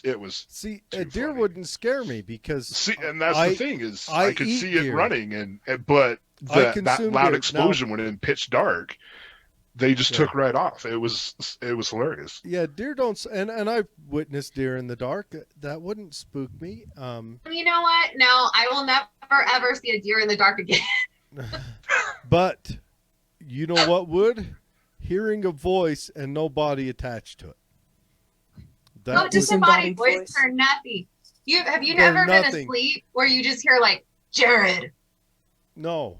And really, I have that happen all the time. We'll be like Sarah, and I'm like, what? Hello, what? Mm-hmm. I've never had that, and I'm deaf anyway, so they would really have to yell. The one thing that did make me run at the Benson Grist Mill Saturday night, at the beginning of it, they had talked about, hey, there's a skunk on the premises. Oh, yeah. We saw it a week ago. Just be aware of it. Well, as we were wrapping everything up, I was walking around to some of the cabins to make sure the doors were locked. I turned the corner, and lo and behold, there's the skunk that everybody has seen. That made me jump back about 10 feet. Luckily, I spooked him, and he ran off. So, yeah, I'll run from animals that I know that I don't like. Yeah. Spirits, not so much, but it was just kind of ironic of the entire night. But anyways. Yeah, I'm not a fan of skunks either. Because no. I wanted to get a picture of it. I've never seen one. You've never seen a skunk? No, well, I'm not from here, so like I had desert animals, like scorpions. Yeah, that telltale black and white design on the back of them kind of just makes you like, oh crap, I'm gone. Yeah, I would have been like, Pepe Le Pew, come here. I was gonna say they look like cats with big fuzzy black and white tails, and you can usually see them chasing cats and trying to get kisses. But there's, I'm trying to remember what was it? I think it was Modern Family, and they were talking about this home, and they're like, there's something wrong with the home. Every time I go in there, there's buzzing in the walls. It's demonic. Like they wouldn't buy the home, so they end up going in there and finally looking. It was because the walls were filled with bees. Ooh. Yeah. Yeah, that might get kind of rough. Yeah. So to close this show out, are you guys doing anything special for Halloween? And what does that holiday for paranormal ghost hunters, what does it mean for you guys? They dress 'Cause normal in business it's suits. supposed to be like the veil is the thinnest. Mm-hmm. This is Are you- true. The Are you next guys like doing 24 anything? hours. So we are having an end of the year party. It's just a private party. We invited very few close family friends, kids, like you guys were invited at Stephanie's house. We're dressing up. I'm going as Naja from What We Do in the Shadows, which is like my favorite show right now. If you guys haven't seen it, What it's is that? absolutely great. Mm-mm. So it's gosh, it's not Australia. What is that place that's next to Australia? Brian, New Zealand? Tasmania? New Zealand. Yes, thank you. New Zealand. So it's New Zealand.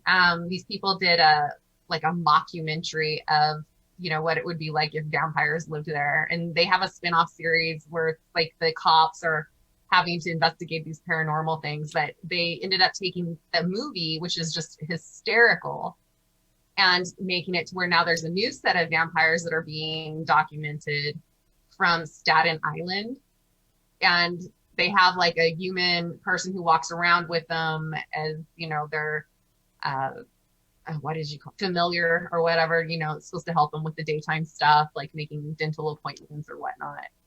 Like what would that be getting called? Tide pins for the blood they get on their little goofy outfit. Is that a It's Shabbos just Goyim? the funniest thing. What? It's like their Shabbos Goyim. Shabbos Goyim. But it's on FX. You can find it on Hulu. It's just like the best show that's out there. It's so hilarious. Really. And what is it called? Well written. What We Do in the Dark? What we do in the shadows. Oh, in the shadows. Okay. Okay.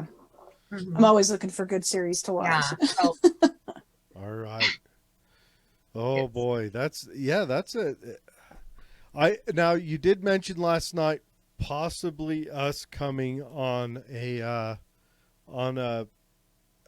gentle house investigation. yeah, I'd like to do that if we can set it up. We'd have to find a homeowner who would be comfortable with it. I don't want to obviously put any homeowners at risk because it is a very private thing when these things happen. Especially when they're out front trying to pound the for sale sign out front.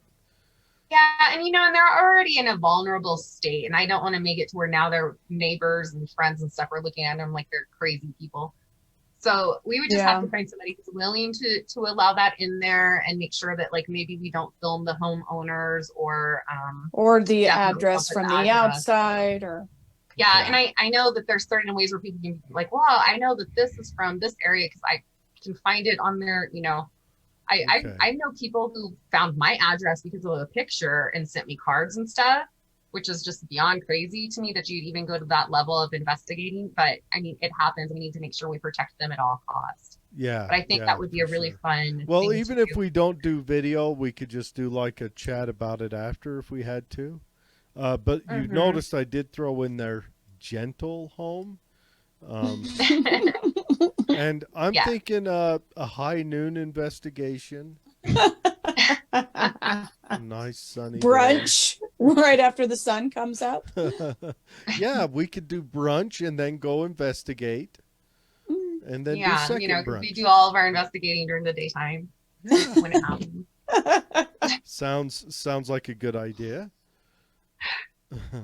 Yeah, but as far as that Halloween would be goes, fun. we're doing that the day before for the party, and then Halloween I plan on just like sanitizing, and if kids come, I'm just gonna like sanitize and then throw it, and then they can go and pick it up, kind of like if they were to hit the oh gosh, what is that thinking called? like an air gun with a pressurized hose on it and just shoot it across the driveway to the kids here. One of those t-shirt cannons. There you go. Yeah. But I do know if anybody's interested, like M&L are, I don't know if it's sold out, but they're doing Saltaire. They're a really good group. I love Lydia to death. So if anybody's interested, that may be one that you could jump on if you're looking to do something that night. I think for me, I'm just going to stay home. I've heard spooky stories about Saltaire. And speaking of, so many years ago with my second wife, we were out there kind of just checking it out. And some guy walks up to us in the parking lot. And he's like, yeah, I'm staying here as like a groundskeeper, you want to come in and check it out? And we're like, yeah, sure, you know. He gave me a creepy feeling, but I was like, all right. And my second ex-wife wanted to go in and see. And we go in there, and he's staying up kind of underneath one of the porticolas, the one on the southwest side. Had like a little room set up in there, and it was just a cot and a radio and a suitcase, whatever. And that guy gave me a creepy feeling, and I think I heard later on that I think he was there as kind of a janitor, but he was kind of on the run from another state. It was crazy. Sure. That's a good sign. Yeah, but you know, so I guess I do get creepy feelings from him. But I just got a weird feeling that a guy would just approach a small family in a parking lot, you know. Busy. Yeah. Yeah, Saltaire's got a lot of energy, lots of history. Even though it's kind of like the third generation for the building part, it's got lots of history, lots of energy there.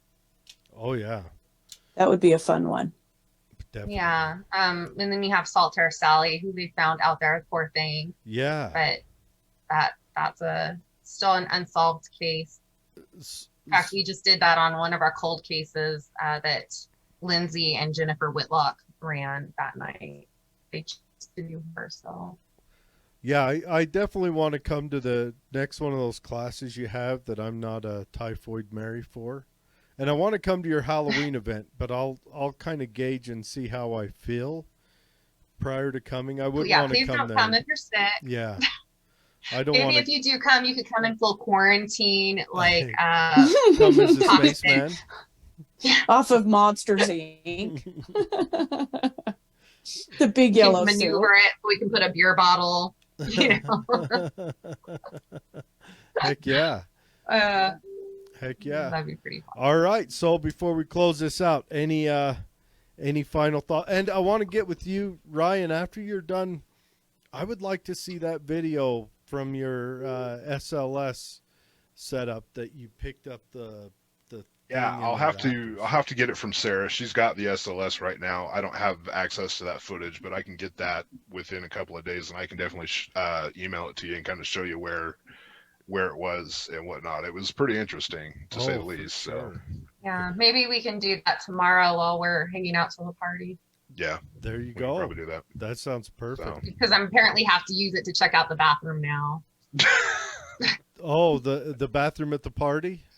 At the hotel. You know, there's another way to do that. You got to check in the shower. That's the deal. There's another way to do that. You just push someone else in there and then close the door behind them. You don't have to be the fastest one in the room, Sarah. You just have to be faster than someone else. Just don't be the slowest. That's right. This is true. This is true. Yeah. Well, thanks for coming on, guys. This is really fun. I can't wait until we get together again. I can't wait till we all get together in person sometime soon.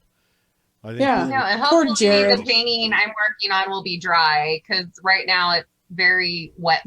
It's beautiful, and the people. I went and checked on it. I do have, for if anybody's interested, I will kind of show you right quick. Let me get in here. So this is what I was working on for them. Mm-hmm. Yeah, so you'll see it in the podcast room. We don't do oil fluid. It's beautiful and nice. I like the sparkly stuff on it. Well, that's just shine. I don't know. You know, my natural shine comes through. Well, it looks like it's the shiny stuff. I like that. It's very lovely. But yeah, and that's why I like oils better than acrylics, because they do have a little bit more of a glistening look, and you can add a little bit more texture. Not that you can't add texture to acrylic. I love oils. Yeah. So, and I can't wait to finish it and put some more texture and some gold leaf to kind of give it a little bit of pop. That'll be really cool, I think, in the studio. Yes. Yeah, we're excited. Yeah, we are very excited. We are. All right. I'm glad you guys won that. Yeah, me too. Me too. Me too. Gonna decorate the walls a little more in here. We're about to change up the studio setup anyway. So out of kind of out of necessity, it's about to switch up. Gotta get it done. All right. Thanks for coming on, guys. Thanks for having us. having us. Yeah. And, Yeah. we can, real quick, I think we should see if there's any comments in here. Mary gave us a lot of advice on getting rid of the monsters in the house. Yes. We need to get Mary back Very, in here. very knowledgeable. This is why she is our occult advisor. Yeah, She is the, she knows her stuff inside and out. She knows it for sure. yeah, she's 18, but man, I trust that girl more than anything. Well, she grew up immersed in it. So she says here, Mhm. demonic hauntings are 1 in 100,000, I would say. Is that 1 in 100,000 of hauntings or 1 in 100,000 of people? It's got to be a it's haunting. like if you've been to 100,000 houses and like what are the chances of you doing that in your lifetime to investigate? Only one of them will be a possession. Okay. Most of the time, it's angry man that is a human spirit. Mm-hmm. Yep. Okay. Now, Mary says, only sage when you are experienced. You need to know how to bring up the positivity immediately Yeah. after. This is where we're talking about adding the dragon's blood or, using rose smudges, whatever it is you need to do to bring positivity back. Okay, so dragon's blood helps remove the bad, but bring in the positivity. It's a tree sap. You can find dragon's blood incense at Walmart. Yeah. And I've seen the incense. That's what it is. Yeah.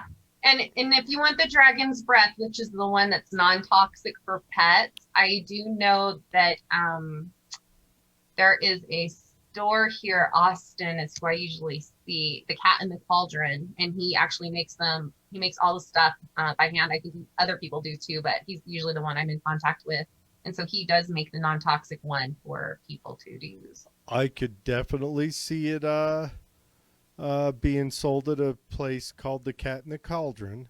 Here it's at aisle It's a very I-18 nice place. I really in like Walmart. it. Aisle I-18 in Walmart. Yeah, that's just, I didn't know that Walmart sold stuff like that. Yeah. And you'll even find people sometimes that even just go to the dollar store and get, the dollar candles or dollar mason jars, whatever it is that they need. So that's also a good alternative too. And then they've also got sage and Palo Santo. Mm-hmm. I don't know what Palo Now, Santo they say if you use sage that the Native Americans get really upset and to use Palo Santo instead. Okay.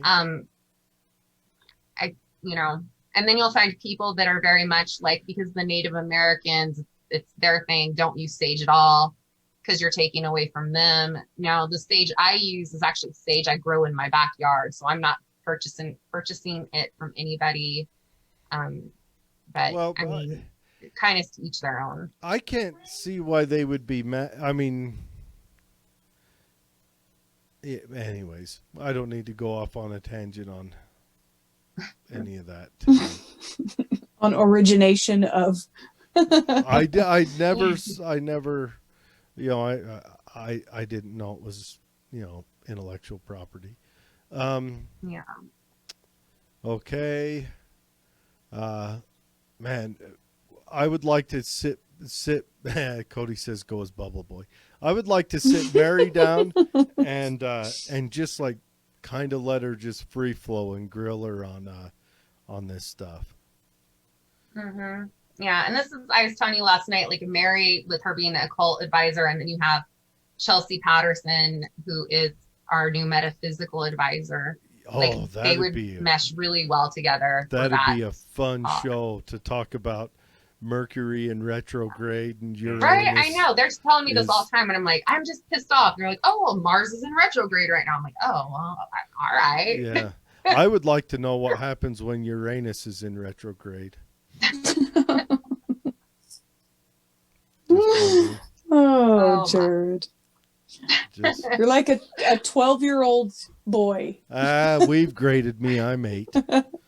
I like dinosaurs and trucks. Something we didn't talk about, we'll just have to save it for another show, and I don't know that much on them. I'd like to find somebody who really knows the Muslim ways a lot more.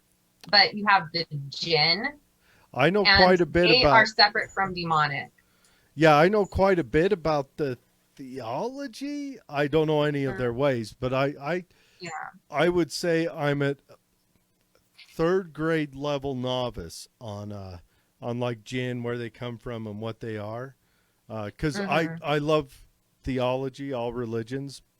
I just, I don't know any of the in-depth stuff, and I wouldn't call me a... Yeah.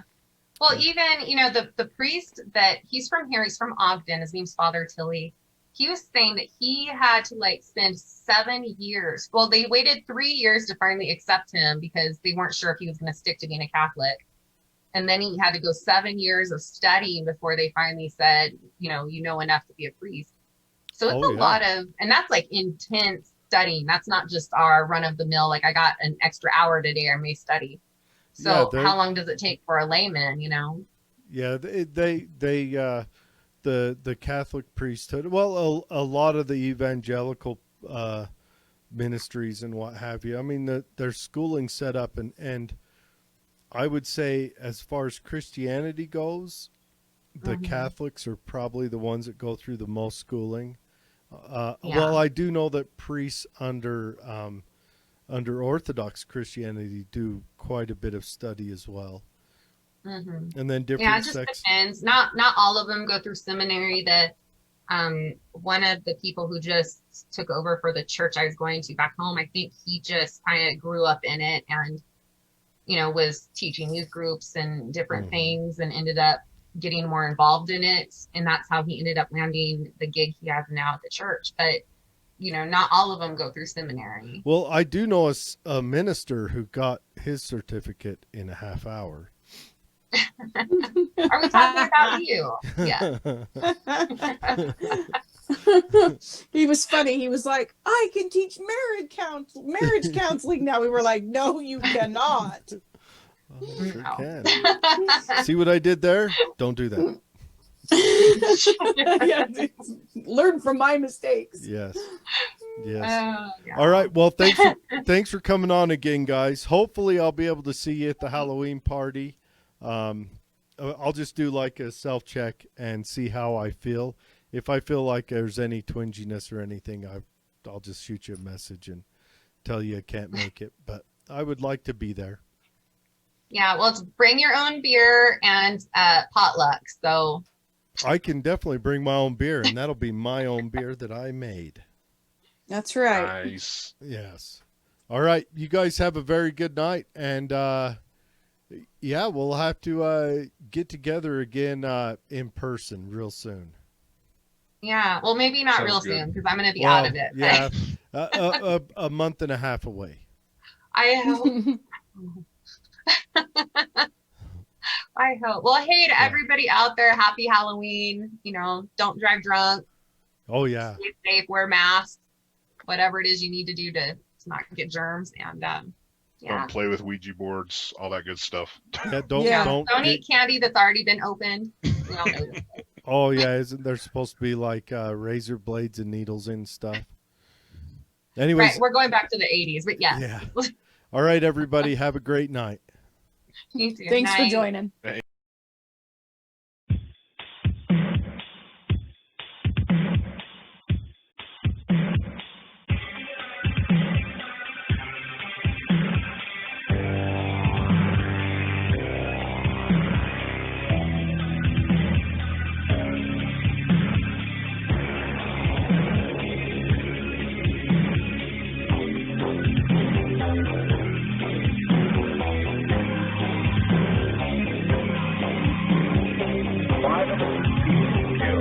Not a sign of a human. Why does it feel still? Not a sign of a human.